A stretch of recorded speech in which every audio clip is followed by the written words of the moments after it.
are we just doomed? And are we just going to end up being online forever? Or is there a world where we could actually go completely offline? I think personally, after research that I've done, which we'll get into, that there is going to be a mix of things happening. I don't think it's going to be as black and white as going completely offline or being completely online. And hopefully that's good news for you, because I know a lot of people are frustrated by the amount of time that they're spending on their phones, on screens. It won't be as drastic as it has been the last 5 years, but there are going to be some shifts that we should talk about. So in today's lecture, what we're going to do is really walk through the psychology behind why we do what we do right now, why we behave in a way that is keeping us glued to our phones and to our screens. We'll talk about the dopamine trap. We'll also get into why we romanticize. We always look at things and the way that they were before, and why can't we just go back to that time? We'll talk about that as well. We'll also discuss why it's so hard to log off and what we can do about it. What is actually going to make a difference in the here and now? And if you don't know me, I am Sam. I am a content creator. I've been on other platforms. So if you haven't seen me here, that's probably why, but I want to get more active in my Substack and in YouTube. So I am a marketing strategist. I've been a marketing strategist for a while. I spent many years in the corporate world. I am a huge believer in learning by doing. That is my motto. I don't really feel like I can teach marketing or talk about marketing if I haven't tried a lot of things myself. So that's just my personal ethos. And I love psychology and I love understanding why people do the things that they do. And that's why so much of the content that I create and what I aim to do is show people why people do things, because a lot of times they're pre-programmed to do those things. And it's important to understand why, if you want to be effective at marketing or just effective in persuasion and influence. So when we look at the online sphere and space, you've probably seen this before. Like, everyone talks such a big game about leaving social media. It happens all the time. Someone will be like, I'm leaving Instagram for a month. Or they'll be like, I'm buying a dumb phone, I'm buying a flip phone. Or they talk about dreaming someday of having a big field and being able to go out into this field and actually like have grass everywhere and actually touch grass. And that's really wonderful. And I love that for people. And I think that that's important, to have dreams and hopes, but not entirely sure it's realistic, because the global time spent on social media has hit record highs lately. So as much as we like to say, you know what, we can do this and we can do this honestly, and this change can happen, the data and people's actions, like we just talked about before, tell a different story. So are people actually leaving? Are they just making performative announcements? Because I notice online a lot of people, and I'm not trying to call anyone out, this is all just for educational purposes, right? So I'm not calling anyone out, but you'll see a lot of people say like, I'm leaving social media, and they like announce it and then they're still lingering there. It's like, are you staying or are you going? So are people leaving, or are they just announcing it? And why do people talk about quitting social media on social media? Does that feel weird? And we'll get into the psychological reasons why this is. But there was this article recently, you might have heard about it, that was in the Financial Times, that talked about how social media has actually peaked. And everyone was so excited because they're like, great, social media has peaked. Don't have to worry about it anymore. Now is the time when people are starting to log off. And that makes me feel like I can log off. But the data in this article was was cherry picked.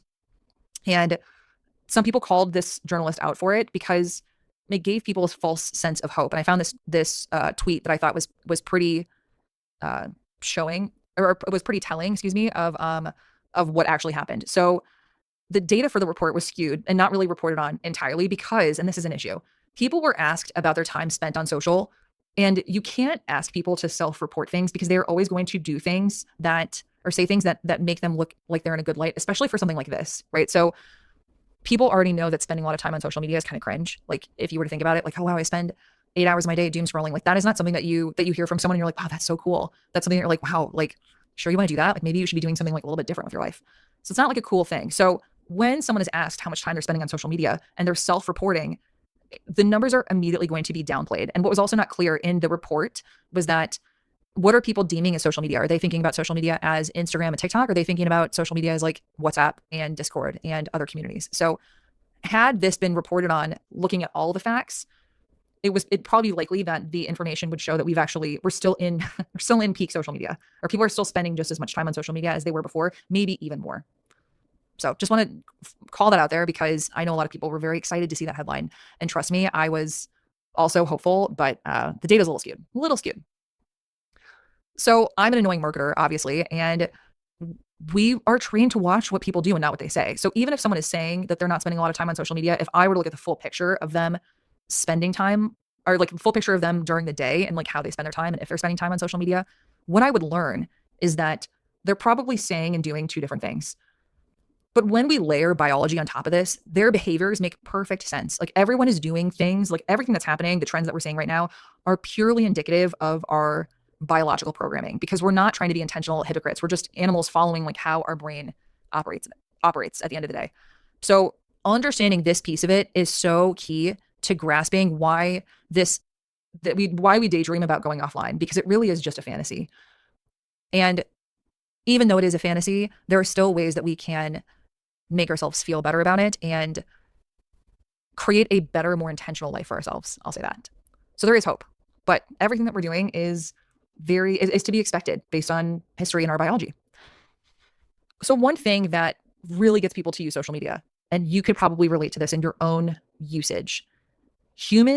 As humans, we don't just like novelty, we are addicted to it. And specifically, we are addicted to the anticipation of novelty. So when we look at novelty, like the definition of novelty, it's really something that's new, original, unusual. So dopamine controls this. We want novelty because it is new and different, and that chemical of the chase of dopamine makes it just completely irresistible. So neuroscience really distinguishes between liking, which is pleasure focused, and wanting, which is more drive focused. So we think about dopamine, it's all about the chase. And when I think about dopamine specifically, I think about F-boys, to be honest. Like this is why F-boys are this is why they are who they are, because they need novelty. They're constantly seeking dopamine. They're trying to regulate themselves by getting those hits of dopamine. It truly is like an addiction. So the desire of and that wanting for them is the exciting part. Once they have it, it's just like not really interesting for them anymore. And that's not to say that every man or every woman has this. There are ways to regulate this. There are also different types of hormones and things that pop up that also help us feel better when it comes to like having something for a long time. So it's not like, I'm not trying to like just shit on everyone in this presentation and be like, no, like everything's bad. It's not all bad. People that are seeking dopamine, which we all do it in some ways, people who are F-boys, they can be reformed and they can grow and they can become better. So it's not just that they're trapped doing that. It's that they're so addicted, they can't get out of it. And they're not training their brain to do things otherwise. And I'll get to what they could have done if they wanted to, fix this. But it's a great example. Like they want novelty. They're constantly seeking it. Once they have that, once the chase is done, they're out. So dopamine, when we really think about it, this is just rooted in research that dopamine spikes in anticipation of something. It doesn't spike when we get it. So getting it isn't the challenge. That's not the chase. The chase is the anticipation, the fun part of like waiting for it. Another great example of this rush that people get is with sugar. It's a constant chase for more all the time, constant chase. So in relationships, like let's say like you have a romantic partner. When a romantic partner becomes predictable, we think about leaving the quote unquote like honeymoon phase. Someone's mind might start wandering. It's because their body has been conditioned to the anticipation and the chase. When things become predictable, there's different types of things that are happening in your body that make things also more appealing in that sense. So it's not like everyone sees dating as the chase and they like it. A lot of people don't. A lot of times it makes people anxious. They find more satisfaction in the relationship itself. But it is a common thing. We talk about the honeymoon phase. It's really like saying your dopamine is like still there. It's also why like dopamine's also the reason why like you might have seen a funny viral video that you wanted to share with everyone, and then you watch it 5 times and then you're like, it's just not that funny anymore, because you were excited about that first or second hit of you watching it, but after you're kind of like, you know what, it's familiar. I'm good. Even if you look at like modern shopping too, this is a great example of it. Like modern shopping behavior, Black Friday coming up, you get so excited to get something, order something, and then when it arrives at your doorstep, you're like, okay, it's not that cool actually. Like that's it's cool, but like not that cool. You're just high on dopamine. You're just excited to get something. So that's why you feel that way when you're going to push the like place order button. That's the dopamine part. That's the like really exciting part. It doesn't really matter once you get it. 'Cause you're like, okay, the anticipation's done. Another example of this that I think about is in the book, the Almanac. It's a great book. He talks about this idea of like getting a new car and how much the desire consumes you for a new car. Like you get so excited, you go to look at all the different cars. He doesn't say this, I'm giving context. Like you get so excited to go look at different cars, and then you get the car that you want, and then the desire starts to flatline. It could be any car. It could be a Camry. It could be a Bentley. And when you think about this, it really puts things in perspective, because the dopamine is just really, it's fleeting. It's not something that is going to be permanent. So your satisfaction is not permanent. When you think about that, it is interesting because it does shift your perspective as to like how you think about getting dopamine or where your dopamine could come from that's more sustainable. So whether it's a new car or a TikTok feed, like we're conditioned to keep hunting for the possibility of satisfaction, not the satisfaction itself. That is what dopamine is all about. And this is how we are programmed biologically as humans. So when the chase for a better future state gets exhausting, like you can think of all of 2025 as being that way, and truly, like we're all exhausted. When that gets exhausting, we switch directions and we start to pine for things that we had before. We start to pine for the past, even if the past wasn't something that we directly experienced ourselves. So these screenshots are great examples of like this modern reminiscing of the old days, like what it used to be like. Like, remember when? Like we pine for it. We become in this like we like romanticize this history that we had. And so for a lot of people, they might look back at decades like the 90s where there were suburban neighborhoods and you had bikes on the lawns and you had no digital notifications, and you might think, wow, those were the days. Like no phones anywhere. Like you didn't have a phone on you all the time. You weren't constantly hunched looking over your phone. Like that was the best. Those were the times of our lives. That's what you start to think. You might even look at numbing out on like rom-coms, right? Like you're watching and rewatching like old school romantic comedies. Or you'll see like a lot of people chase like aesthetics of, like we've seen this happen a lot with like the like aesthetics of 90s culture, like a lot of that coming back. A lot of that is because people want to celebrate what it felt like in the past. They want to tap into that nostalgia because they're pining for it. And so even though we want that and we think that that's going to soothe our anxiety and make ourselves feel better than focusing in the current moment, it is a little bit of a mind game because we want the feeling of a slower life. We do. We genuinely want that, but we don't want to give up our access of the fast life that we live now. We don't want to, even if we say that we do, we don't want to live in a life where there are no phones or no computer screens or TV screens. And reason being is because it would be very hard to be part of a tribe, to be a functioning person in society. If that was the case, it would be very difficult. So as much as we would like to say that that's something that we want, at the end of the day, it's not possible. And I'll get into why it's not possible, but it's a pipe dream. I noticed this especially with the migration to Substack. So a lot of people are moving to Substack.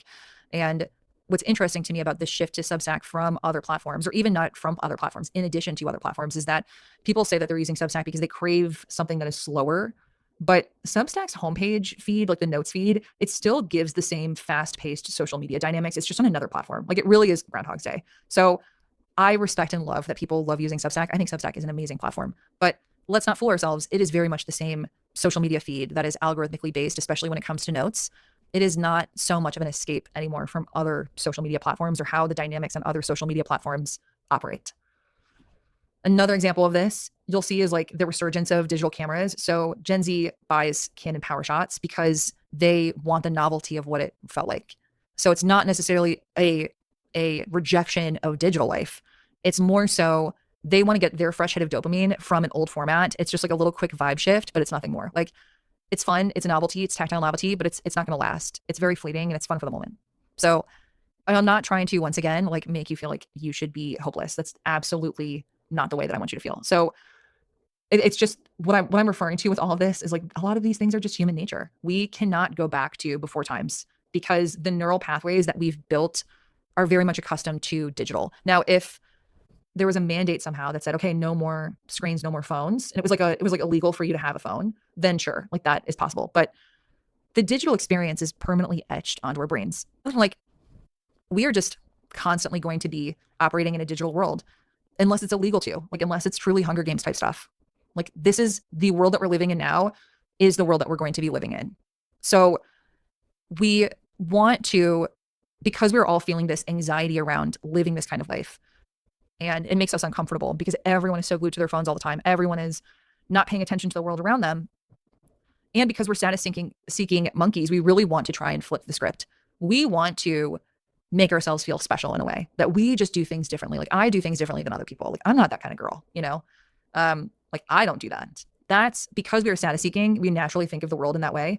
We try to find ways to create hierarchies for ourselves. So this is something in psychology called signaling theory. And this is where it really comes into play. And I think it's the perfect example of how it works when we're using our phone. Like signaling theory is perfect example of this. So if everyone is online, then being online has zero status value. Think about that for a second. Like if everyone is online, it's just like not cool anymore. When I was younger, I thought it was so cool to be aging myself, so cool to be on AOL or AIM. Thought it was so cool because it was exclusive, because not everyone had it. It's the same thing with this, same thing with phones. You can probably remember a time when people were getting phones, but phones were not ubiquitous. They weren't everywhere. It was cool to have a phone because it was a newer thing. This is the same thing, signaling theory over and over and over again. So if everyone's online, being online has zero status value for us. It doesn't make us look cooler because everyone's doing it. So then the new luxury becomes this disconnection. Being able to disconnect then shows to the rest of society, like, you're so rich in the real world and in your community of people that you have in the real world that you don't need the internet. You don't need screens. You don't need to be online. Like, you're different than everyone else, right? That's signaling theory, is like, we want to find ways to like be better than other people. And the way that society right now is showing us the signal that we should be, that a lot of people are picking up on and trying to assimilate themselves with, is like being offline. Like, being offline and being disconnected is cool. Being online, not so cool. Why? Because everyone is doing it. The problem with this is that signaling theory only works if a tribe sees it. So we've never strayed from being part of a tribe for like our hundreds of thousands of years of existence.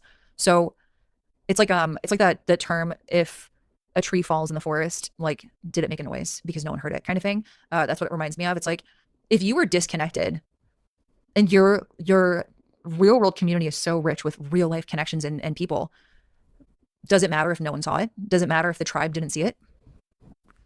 That's the irony. That's the funny part of all of this, is like, you can't create a world where you're better than someone else if people don't have the opportunity to judge and see it for themselves. So a great example of this is a recent party. These parties have been popping up more and more, these like phoneless parties. So there was a party that went viral online because it was phoneless and everyone was talking about it. It was by a creator. Her name's Cat GPT. And she threw this phoneless party because she realized that everyone has been so connected, and she wanted to have the ability to disconnect people more. So she was like, I'm going to do a phoneless party and I'm going to invite people online to this phoneless party. You really cannot bring phones. And the headline of this like cracks me up, because something is viral because people talk about it. And where do people talk about things? Online. So a viral no phone party is like an oxymoron to me.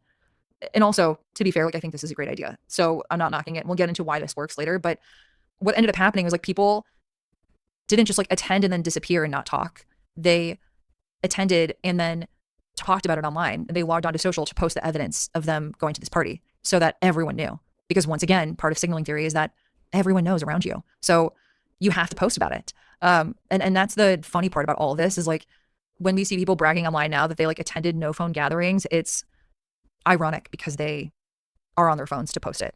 Just kind of like an interesting thing. They're bragging with they're using the same tools that they tried to leave behind. So it's not a knock, once again, on people going phoneless. I think these parties are really, really smart. I think they're very effective. But what this shows us is that when everyone is online, it's no longer cool. Then the cool thing is to be somewhere else because it's more exclusive. But you can't fully embrace that feeling unless you show other people that exclusive thing that you did. And that's just how we're wired. Sorry, I didn't make the rules. That's just how it works. So if we can't really leave being online and we can't just smash our phones, there's no like legal mandate that's going to come. Why is all of this so freaking hard? Like, why is it so hard for us to do this? And the answer comes down to energy conservation. Once again, we're going to get into the psychology of this, but we can't leave because of our energy conservation. So social baseline theory is something that I teach my students frequently. And when we talk about it a lot, because there are a lot of parallels that we can make to our lives, but I want to talk about social baseline theory in the ocean. We're going to the ocean, but think about like a school of fish. When you are in a school of fish, you're safe and you feel that safety. You feel better protected, right? For humans, our human brain expects access to social relationships to regulate our bodies, to regulate our metabolic energy. So I'm not saying that we're fish, but there are some interesting parallels here with schools of fish. When you're alone, your brain is on high alert. It's constantly scanning for threats. So being an outlier in a school of fish, not great, because you're going to get chomped on. It's the same exact thing for humans. Like, we want to be part of the school because the school is safety in numbers. Another example that I give with my students all the time is being in a sorority. So being in a sorority or being in Greek life, like here in the States, you have Greek life, these sororities and fraternities. When you're a freshman and you are brand new to your college and you are going to university for the first time, if you don't know anyone, it's very scary because you don't have that communal support anymore like you did when you were in high school or when you were younger. So then what do? Well, naturally, you want to go and find that community as much as you can. So you're going to see, okay, can I find a built-in friend group? The easiest way of finding that is to, and many times, join Greek life. Now, you could also befriend people in your classes, in intramural sports, or on your hall, like in your dorm. But a really easy way to do this is through Greek life. And that's why Greek life is so popular, among other reasons. And COVID, when we think about this, COVID really stripped us of these spaces where we would have that communal support. We're staying home from school. We weren't going into our offices anymore. That physical third space or physical second space couldn't exist. It didn't exist. And so it sent a lot of people into a panic because all of a sudden you're home by yourself. And COVID is making sure that you're home by yourself because it's, but no one wants to catch the virus. And so at first you're at home, you're like, this is great. Like I can be at home by myself and I don't have to go into the office. And then for most people, I mean, this is inherent in us as humans. We need that connection. We need to find connection somehow. And so our brains were in a panic when COVID happened because we didn't have the normal ways that we would normally connect with people. So then what ended up happening? We would go online. It was the path of least resistance. So like to lower our stress, to make sure that we actually belonged in a community or a group, the easiest way for us to do that was to go online and seek out other ways for us to be a part of that. So the migration to digital communities and the migration to digital in general, the heavier usage, I should say, of using digital did not happen because we were just addicted to screens. It really happened because our brains are actually wired and addicted to safety. It's wired for and addicted to safety. We want to feel safe. Safety in numbers feels better. So if we can't get that in person, where are we going to go? We're going to go online. But what's safe isn't always what is healthy for us. So even though all of these things are just like biological, inclinations of ours because we are humans and that's how we're programmed, it doesn't necessarily mean that these things that we are programmed for are like the best things for us. So when you think about sugar and fat, great example, we're biologically wired to crave sugar and fat because calories used to be scarce. We would have to go hunt for our calories. And so that energy, to do that, we still have those baseline instincts, but now we have grocery stores that have all the food that we could ever dream of. So that instinct's still there, but then we have a plethora of food in front of us. That's easy for us. It's accessible for us. So things look a little bit different. Similarly, we're biologically wired to be around other humans because we crave social information. That is just how we are programmed. So now we have algorithms in social media. So we have all of these things that we used to have to work for, we used to find in person, are now becoming online mediums or they're readily accessible things for us, like a grocery store. So, but our bodies are still conditioned to there being, a hunt or there being this, it not being an easy, accessible thing that you have at your disposal. So when you think about social media, social media is just like the processed food of connection, honestly. It mimics what we need, which is social proximity and wanting to be around people, but it also strips out the nutrients of ways that we would find connection with people. So like eye contact, touch, or talking about something that's stressing you out or something that you love about someone, which are really healthy for us. And then social media pumps it full of additives. So then you have comparison, polarization. Our emotions are highs and lows, and then highs again, because of what we talked about earlier with dopamine. So all of this is like a concoction for us of speaking to our biological needs in a baseline, but then not fully closing the loop on it. So what it ends up being is this cycle where we feel anxious. So then we go to find a tribe, or our tribe, we go back to a tribe, but then we encounter comparison. So then we go and scroll more to find the relief that we're missing. But then we end up right back to where it all started. It's the same thing. Think about like you scrolling on your phone, looking through videos, and you have a video that like maybe doesn't feel that great or like that you didn't like. And so what's your immediate inclination? Do you just stop being on your phone? No, you keep scrolling because you're hoping that that next video is going to be everything that you need. And that's the loop that you get stuck in. So it's not surprising. Like when I say we can't just leave, I'm not saying that social media is like this utopia and I'm not defending it in any way. What I am saying though is that it's a very normal stimulus for us. It's a normal reaction for us to do all these things that we're doing. And we're really biologically trapped. And that's hard to escape because these things are mimicking the exact things that we need to survive. It's like so innate within us, but it's not the full picture of nutrients that we actually need. And that's why it's so problematic. That's why it's such an issue. But we're not doomed. We really aren't. We're not doomed to just be depressed and scroll all the time. And I really do think that we need to stop shaming ourselves for the impulse to do those things. We need to not be hard on ourselves. When you look at your screen time, like, why did I do that? And why was I doing that for so long? It's innate thing. It's normal. So stop shaming yourself for it. But also, if you go on a digital detox and you fail, it's not because you're a weak person.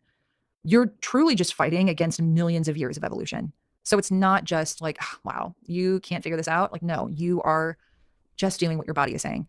So in my POV, I really believe that ditching screens is really not a possibility for us, but we also don't need to ditch them because we know that our brains are now programmed to use digital screens and to use digital in general. So ditching screens, while I think there are lots of people that can do it and do it well, and they can go off and live off the grid and live a life where they don't have a screen again, and I'm sure there are some people out there that can do that. Most people, though, will not be able to do that. And so really the solution isn't just ditching our screens indefinitely, going offline indefinitely. It really is just about building better habits and intention into our pre-existing digital life. And this is where I think, because people are having this realization now, I think it's going to change how we interact as humans online, and how, for me as a marketer, how I think about interacting with people online. Things are much different. They're going to be much different, which really, in my mind, brings us to this evolution of belonging in 2026. Like, belonging is going to be the future for us. When we think about things that have happened in the past year, you know, I feel like a lot of brands are playing the dopamine game a little bit. They're really using that to their advantage. And as a marketer, personally, I have very little interest in becoming like a dopamine dealer, like a dopamine drug dealer. Like, I just don't care. The campaigns that have come out, they're just like, they're rage baity. They're short-lived. And I think they're done for. I think people are over it. It's fleeting. And I really think things need to change. And I think they already are starting to change. So when I think about marketing, and I think about where marketing and brands and campaigns are headed, I believe that marketers will need to stop building for extraction, which is like throttling attention at all costs, like rage baiting so hard to get into the feed that like you're impossible to ignore, but maybe in a negative way. Like, that's not cool. Maybe for your numbers that looked really cool in 2025, but people are not going to care or want to take part of that in 2026. So we need to stop building for extraction, and we really need to start focusing on building nutrition. So actually catering to the human need, the needs for safety and connection, instead of just saying, you know what, we still are really focused on, attention at all costs. I don't think that that's the right thing to say, the right practice. I talked about in earlier 2025, this idea of the shift from moving from an attention economy to a trust economy. And I still stand by that. I think that the trust economy, the trust comes through safety and connection. It is definitely not built through exploitation or rage baiting. So smart marketers will be able to figure that out.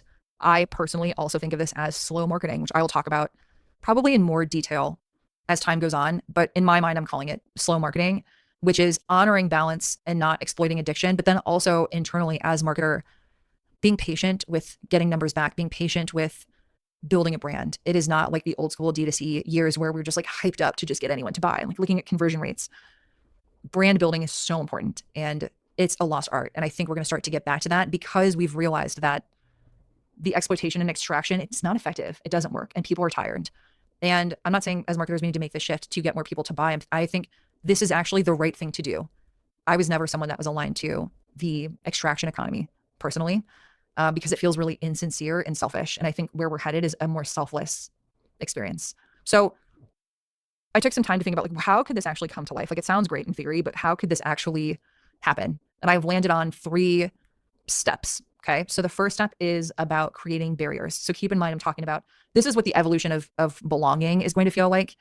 So when we talk about belonging and what it could be in 2026, the way that we get there is by doing these things. And the first thing is to create barriers. And what does that actually mean? In this era of mass social media and digital, everyone has been invited. You have a new platform. Everyone wants to join that platform. Everyone can join that platform because all the platforms want you to join. Everyone's invited. But as we talked about in this presentation, this lecture, psychology shows us that if everyone is in, then no one feels special. So we're going to start to see a shift from these broad open access engagement platforms and experiences toward more gated intimacy. So this isn't like, I'm not talking about exclusivity. This is not like, oh yeah, like this is like you're invited and that person's not. It's more of like you're building a subculture. Like, it's a vibe. It's a vibe wall. It's not a paywall. You're hanging out with people that are like minds. Not everyone has access to it, but people that you like will have access to it. One part of this, or one execution of this that comes to mind is Substack's private chat communities. So the price of admission is shared values, specific knowledge. That's where it really comes to life. But the real measure of success is not followers. And as I talked about on social media, I think followers are fleeting. That metric is not going to be something that things are measured on in the future. So it's not, the measure of success is not followers, but it's the density and quality of your private group chats. So is it high caliber people? Are people contributing? Are they smart? Do they come from different walks of life? Do they really offer and bring value to the group? So it's not just people who are following and listening in and wanting to, like, hear what's going on. They're actually part of it, which also brings me to my next piece of creating context for contribution. So talk about creating barriers, which are, once again, not exclusive barriers. They're inclusive barriers that create that support the natural ways of our biology. And then in this, I think creating context for contribution, what this reminds me of is like building a house. So smart brands, the really smart brands, smart marketers are going to stop creating content for people to consume, and they're going to start to focus on creating context for people to contribute. So the way that I see this is like a lot of brands and marketers have been talking at people, but not with them. So what this is going to look like is giving your community, let's say like your brand community or your community that you've built a job, because we know that belonging comes from shared effort. So could there be co-creation, launching a product with your community? Like you think about right now, so many brands talk to influencers to do like one-off, opportunities, but could you do it with a community instead where you're like, we're going to create a product together. What does that product look like? We'll create it. You just tell us what you're looking for. People want to be able to build the house with you. And if you're inviting them along, I don't want to build, to be clear, I don't want to be in the scenario building a house, but they want to feel like they're a part of it, a part of this like movement from the get-go, and that they can contribute and that their contributions are valuable. So the way that you can do that is create an environment for them to feel comfortable contributing. So we talked about creating barriers and then context for contribution. And then the third one is to establish safety. Should not be surprising, but this is hard to come by, I think. And the way that I think of it is like a heart rate monitor. So if we look at what we talked about with social baseline theory, we know that the brain seeks community and groups to lower stress. So we know that that's true. But when you look at most modern marketing does the opposite. So you've heard of tactics like FOMO, like creating fear of missing out or urgency or anxiety to drive attention. Like all of these things have been to get you to like act quickly, do things out of line instead of like really cultivating that space and helping you lower your stress. So how I see things shifting is marketers and brands will need to become regulators and not disruptors. You can still disrupt in your offering, like from a bird's eye view of what you're creating, but your idea is to regulate. Your idea is to make people feel better. So no spikes in heart rate. Like you think about like a really stable heart rate throughout. We don't want to create these like crazy spikes. We want to regulate so that people feel grounded, almost like they feel like they're like near tranquil water, honestly. So if the rest of the internet is like a high cortisol threat, a brand or marketer should be creating the environment where they are the much needed like exhale. So belonging in 2026 is really reserved for marketers and brands who can make people feel safe, which is such a departure from how things have been the last, I would say like 10 years. And this really is going to be a shift because it requires you to focus on consistency instead of focusing on virality. Like viral at all costs is like not going to be as much of a thing anymore. And then also distinct, predictable rituals that help ground people and help them feel safe. That is going to be such a big focus next year. But I think a continued focus as time goes on. So when we talk about the bottom line of these things, we cannot rewire our millions of years of biology. We can't do it. It's not possible. And humans are always going to seek out dopamine, their tribe, hierarchies for belonging. They are always going to want that it's innate in us. It is how we operate. Okay. But the marketers and brands that succeed next year are not going to be the ones that are encouraging or participating in doom scrolling or rage baiting, which thank God is how it should be. But they're not going to be the ones that are reusing these tactics to get ahead in quotations, because it's like you're not getting ahead. It's very short-lived.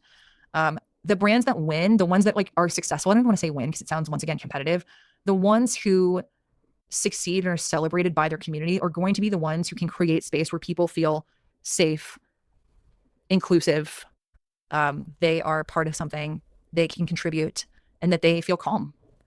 And I think that sounds really nice. I hope you feel like that sounds really nice too. I think the brands that can figure this out are going to see their success continue to grow, because it's really no longer about growth at all costs, at any cost, even if it's at the expense of our customers. It's really more so about evaluating every action and really understanding, is this helping or is this hurting? Is this making us better as a brand, or is it just cheap hits that don't actually help us long-term? So I hope you enjoyed this lecture. And this is going to be part of a 3-part series. So this is part 1 or 3 parts. I might have 2 more, I might have 3 more, but this is going to be part of a longer series. And if it's helpful, definitely subscribe if you're watching on YouTube, and subscribe if you're watching or if you're reading on Substack, because there will be more good stuff to come. Okay. Thank you.